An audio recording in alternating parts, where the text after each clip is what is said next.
Se você pensa que toma decisões erradas, é porque você nunca ouviu a história do dia que eu conheci a Maísa e disse não para a oportunidade de trabalhar no SBT. Oi, olha eu aqui mais uma vez. Se você ainda não me conhece, eu sou Giovana, dona deste canal e das redes sociais. Então já se inscreve aqui que temos vídeo todas as quartas, meio-dia e meia, e me segue lá nas redes que é onde apareço com mais frequência. E se gostar do vídeo, não esquece de deixar um like e um comentário. Sim, eu conheci a Maísa e disse não para uma possível oportunidade de trabalhar no SBT. Mas antes de contar essa história, eu preciso contextualizar alguns outros fatos da época para fazer mais sentido o que estava acontecendo. Para ser mais específica, essa história aconteceu mais ou menos por volta de 2005, então eu tinha mais ou menos uns 4 anos e a Maísa também. Essa época é aquela em que a Maísa já fazia o Raul Gil e aí ela foi chamada para apresentar o Bom Dia e Companhia, né? Além do Yudi e da Priscila, ela também virou uma das apresentadoras. Nessa época, a Maísa morava em São José dos Campos, que é uma cidade do interior de São Paulo e que coincidentemente é onde eu nasci, cresci e moro até hoje. Ou seja, eu e a Maísa morávamos na mesma cidade, então tínhamos ali uma certa maior oportunidade de se encontrar. E justamente por esse fato dela morar na mesma cidade do que eu e ter mais ou menos a mesma idade do que eu, fazia com que eu sentisse que nós éramos muito próximas, com que nós éramos amigas.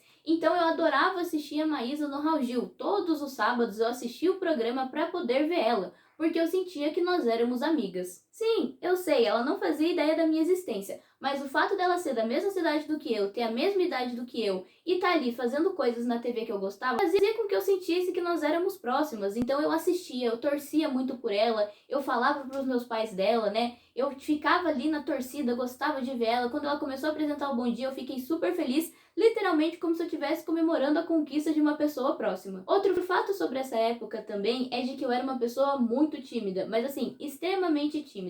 Quem me vê hoje não imagina o quão tímida eu era quando eu era criança. Eu não gostava de falar, conversar, interagir com qualquer pessoa que eu não conhecia. Mas ao mesmo tempo eu já era uma pessoa extrovertida. Então se eu sentia que eu tinha intimidade, amizade e afins com uma pessoa, eu falava bastante, eu brincava, eu fazia o que eu queria, sabe? Eu ficava super à vontade. Agora, se eu sentia que aquela pessoa não era próxima a mim, a gente não tinha uma relação muito boa, eu não conseguia ser essa pessoa. Bom, eu acho que esse era todo o contexto básico que eu precisava dar. Agora eu vou direto para a história principal, porque eu acho que é isso que todo mundo que está assistindo esse vídeo está esperando para ouvir, né? Enfim, eu sempre gostei muito de fazer compras, sabe? No mercado, compra do mês e afins. Eu sempre gostei muito disso desde criança, então eu ia todas as vezes que os meus pais iam no mercado junto com eles. Mas um dos motivos de eu gostar de ir no mercado não era só pelo fato de fazer compras, eu gostava de tudo que tinha dentro daquele espaço.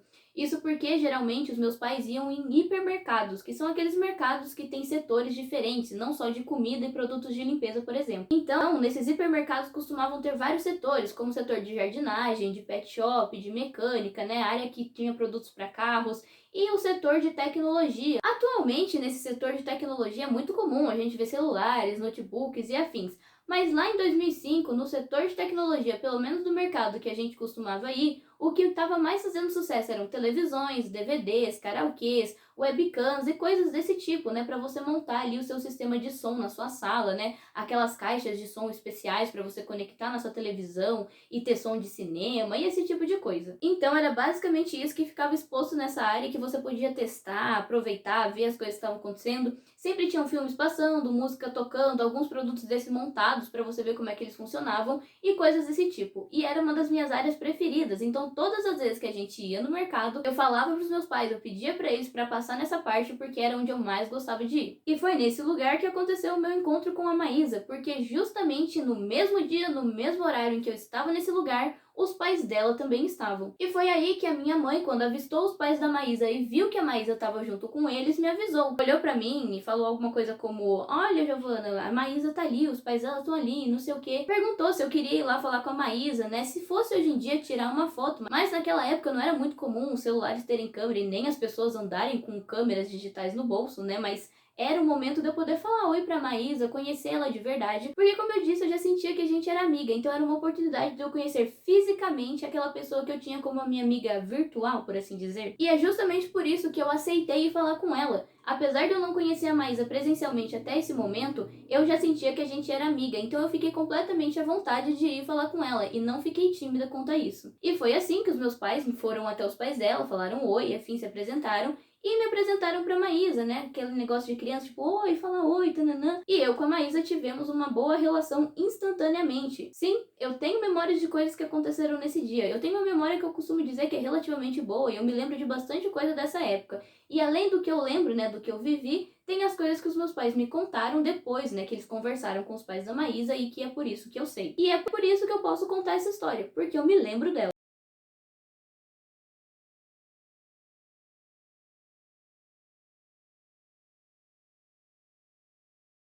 Quase que instantaneamente, assim que eu falei com a Maísa, a gente saiu pra brincar. Lógico que perto dos nossos pais, né? A gente não saiu correndo pelo mercado. Mas nessa área de tecnologia tinha um stand muito comum que ficava montado, onde tinha uma televisão, nessa televisão tinha uma webcam conectada, um sistema de som e um sistema de karaokê, né? Aqueles videokês que eram DVDs que você conectava microfone, podia falar e tal. E aí essa estrutura estava toda montada e quando você falava no microfone, o som saía ali e você aparecia na televisão, porque tinha uma câmera em cima. E a Maísa já estava super acostumada, né, de estar na mídia, de estar na televisão, de estar gravando as coisas. Ela me puxou pela mão e me levou até esse stand, que estava bem próximo dos nossos pais, e começou a falar pra gente brincar de fazer um programa, assim como se a gente estivesse no SBT. Pra ela era uma coisa super comum, eu nunca tinha feito isso. Os meus pais ficaram de certa forma surpresos, justamente porque eu era uma pessoa muito tímida e eles estranharam eu ter essa relação tão espontânea, né, tão aberta com a Maísa, e ficaram conversando com os pais dela, que também ficaram surpresos da gente ter essa ligação logo de cara. E foi aí que a gente ficou alguns minutos brincando. Eu lembro que a Maísa falou pra gente brincar de apresentar programa, então ela era tipo o Raul Gil, assim, eu era tipo ela no programa, então ela vinha, apresentava, conversava comigo, aí eu também entrevistava ela, e a gente ficou nessa relação ali um tempão, interagindo. Um tempão assim, na minha cabeça, mas não deve ter passado de 4, 5 minutos que os nossos pais ficaram lá conversando. E aí deu um tempinho, os nossos pais nos chamaram, porque eles tinham que continuar fazendo compra, tinham que continuar a vida deles, né? Eles tinham o cronograma deles, talvez a Maísa tivesse alguma coisa pra fazer, pra gravar, os pais dela também. Então chamaram a gente pra ir embora. Eu lembro que eu me despedi da Maísa, e aí os nossos pais terminaram de conversar, e aí os pais da Maísa, se eu não me engano, a mãe dela, olhou pra minha mãe, olhou pra mim e falou alguma coisa como: nossa, as duas tiveram uma relação tão boa, elas brincaram tão naturalmente ali, né, de apresentar as coisas como se estivessem na televisão de verdade, não sei o quê. E aí a minha mãe concordou e tal. E aí nisso, a mãe dela virou pra minha mãe e contou que parecia que a Silvia, que era produtora do programa, e algumas outras pessoas do estúdio estavam querendo achar outra pessoa pra apresentar o programa junto com a Maísa, pra ficar meio que aquele esquema do Yudi e da Priscila, né, que eles interagem ali na frente das câmeras, interagem junto com os participantes, então montar esse sistema pra Maísa também, né, então ter uma outra pessoa junto com ela ali na frente da câmera. Ela sentiu que eu poderia ser uma boa parceira pra Maísa na apresentação de programa, porque basicamente era isso que a gente estava fazendo ali no mercado. E foi aí que ela contou isso pros meus pais e perguntou pra eles se eles não tinham interesse de me levar no SBT, de certa forma pra fazer um teste pra ver se dava pra me apresentar o programa junto com a Maísa. Então, no dia que a Maísa fosse pro estúdio pra fazer o programa, era pros meus pais me levarem, pra mãe da Maísa me apresentar pros produtores e perguntar se eu podia fazer um teste e afins. Então sim, eu recebi um convite pra ir fazer um teste pra trabalhar junto com a Maísa e trabalhar no SBT e, bom, de certa forma ter todas as oportunidades que uma estrela do SBT tem. E aí essa conversa acabou, meus pais gostaram da proposta e disseram que ia conversar comigo, e ficou por isso aí. Terminamos de fazer a compra no mercado, fomos pra casa e afins, né? Continuamos vivendo a nossa vida normalmente. E é aí que aquele fato que eu contei lá no começo sobre eu ser tímida tem um peso gigantesco nessa história. E então, perto do dia da semana, né, que a mãe da Maísa disse que ela costumava ir pro SBT, os meus pais vieram conversar comigo. Explicaram toda essa proposta, tudo que eles falaram, né? Como que ia acontecer, que eu ia no SBT, eu ia fazer um teste, que não era certeza de nada, mas que tinha uma grande probabilidade de eu conseguir, tananã, tananã, e perguntaram se eu queria ir. Porque nesse, além de outros quesitos, os meus pais sempre foram muito respeitosos. Então eles sempre perguntaram se eu queria fazer uma coisa, sabe? Se era uma coisa que eu ia ter que fazer, por exemplo, apresentar um programa, fazer um teste, eles queriam saber se eu queria ir. E não só me levar, até porque isso ia causar uma situação de estresse e provavelmente não daria certo. Então eles vieram perguntar pra mim se eu queria ir. Se tal dia da semana eu queria que eles me levassem lá pra São Paulo, pro estúdio do SBT, pra encontrar a Maísa de novo, né, a minha amiguinha, e fazer um teste pra ver se eu queria apresentar o Bom Dia e Companhia.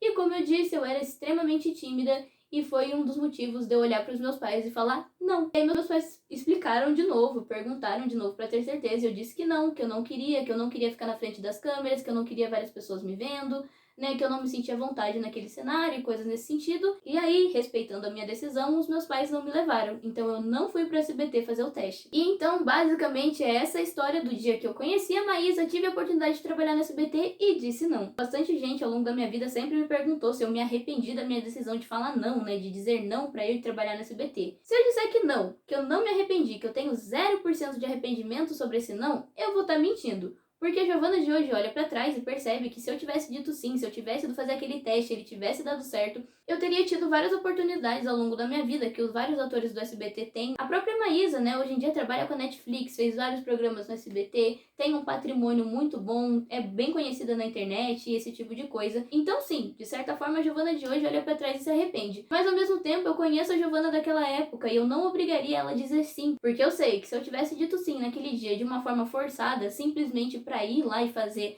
porque as pessoas queriam que eu fosse, não ia ter dado certo. Eu não ia ter conseguido a vaga, eu não ia ter conseguido interagir direito com a Maísa, então o teste ia ter dado errado e eu não ia ter conseguido a vaga de qualquer jeito. Então, de certa forma, o final da história provavelmente seria quase o mesmo, eu não trabalhando no SBT. Mas que eu queria o glow up que os atores mirins do SBT têm, esse glow up eu queria, porque parece até mágico o que eles fazem lá dentro, não é mesmo? Bom, essa foi a minha história, obrigada por ter assistido o vídeo até aqui. Não esquece de deixar um like e deixa um comentário contando se você gostou, se você já esperava esse final, se você já conhecia uma história parecida com essa ou alguma coisa desse tipo. Não esquece de enviar para os seus amigos também, para eles ouvirem a minha história e refletirem sobre também. E até o próximo vídeo.